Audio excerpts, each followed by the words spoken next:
Hello friends, welcome back to my channel English made easy. हमारे आज के इस वीडियो का टॉपिक है हेल्थ रिलेटेड इंग्लिश सेंटेंसेस। आज हम कुछ ऐसे इंग्लिश सेंटेंसेस के बारे में जानेंगे जिन्हें हम तब यूज़ कर सकते हैं या फिर बोल सकते हैं जब हम हेल्थ रिलेटेड टॉपिक पे बात कर रहे हों या किसी से किसी की हेल्थ के बारे में पूछ रहे हों या फिर अपने बारे में बता रहे हों। तो फ्रेंड्स, ज़्यादा देर ना करते हुए लेट्स स्टार्ट टुडेज वीडियो। कल रात मुझे बुखार हो गया था को इंग्लिश में हम कह सकते हैं I had fever last night। जब भी हमें किसी को समझाते हुए ये कहना हो कि बुखार उतरने पर ये दवा खा लेना, तो इंग्लिश में हम कह सकते हैं take this medicine after the fever is down. मुझे अपनी सेहत की चिंता है। I am worried about my health. आँखों के डॉक्टर को इंग्लिश में हम आई स्पेशलिस्ट कहते हैं। फॉर एग्जाम्पल, वह आँखों का डॉक्टर है। He is an eye specialist. It's a short reminder for everyone. Please subscribe my channel. उसकी तबीयत खराब हो गई है या फिर उसका स्वास्थ्य बिगड़ गया है को इंग्लिश में हम कह सकते हैं he is run down in health.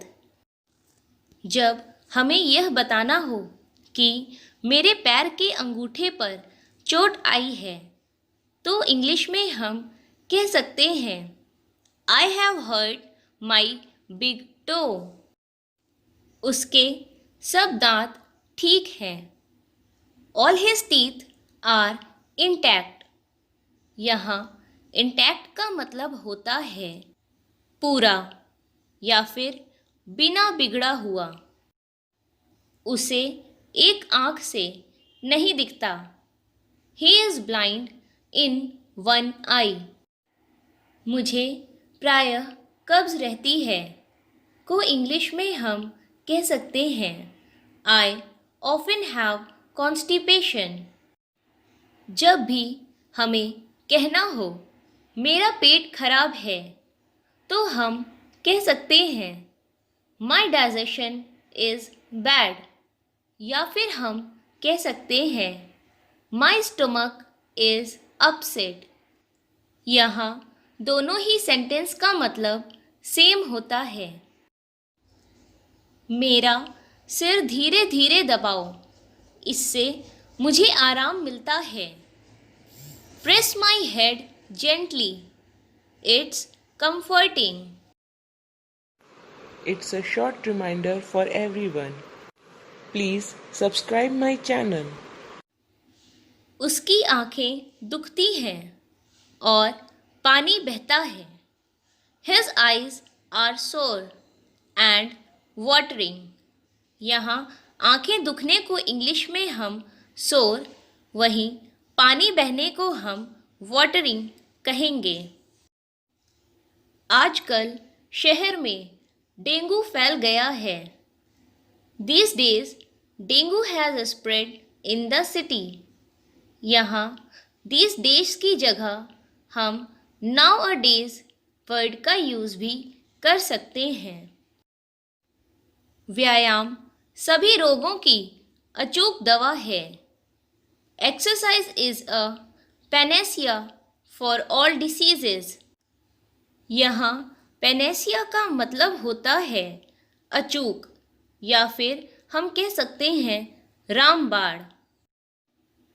उसके सारे शरीर पर फोड़े हैं को इंग्लिश में हम कह सकते हैं his body is covered with boils. यहाँ बॉयल्स का मतलब होता है फोड़े या फिर छाले। दवाई कड़वी होती है परंतु रोगी को ठीक करती है को इंग्लिश में हम कह सकते हैं medicine is bitter but it cures the patient.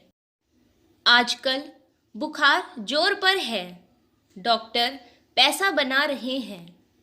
Nowadays, fever is raising violently and the doctors are minting money. यहाँ जोर पकड़ने को इंग्लिश में हम रेजिंग कहते हैं। मिंटिंग का हिंदी में मतलब अनुमान करना या फिर कल्पना करना होता है, पर यहाँ इस सेंटेंस में मिंटिंग वर्ड का मतलब है पैसे बनाना। शहर में चेचक तथा बुखार बहुत जोर पर है। Smallpox and fever are raging in the city. जब भी हमें किसी से पूछना हो क्या तुम्हें थर्मोमीटर देखना आता है, तो इंग्लिश में हम कुछ इस तरीके से पूछ सकते हैं, can you read the thermometer? आपके भाई को कब से बुखार है? How long has your brother been down with fever? So friends, let's end this video here and I hope कि हमारी आज की ये वीडियो आप सभी के लिए काफ़ी यूज़फुल रही होगी और हमारे आज के इस वीडियो से आप सभी को ऐसे बहुत से हेल्थ रिलेटेड इंग्लिश सेंटेंसेस सीखने को मिले होंगे। ऐसे ही और भी हेल्थ रिलेटेड इंग्लिश सेंटेंसेस हम अपने नेक्स्ट पार्ट में कंटिन्यू करेंगे। And friends, if you have any doubt or any kind of queries then please message me on my insta at English Made Easy Kidometer. Till then, stay connected.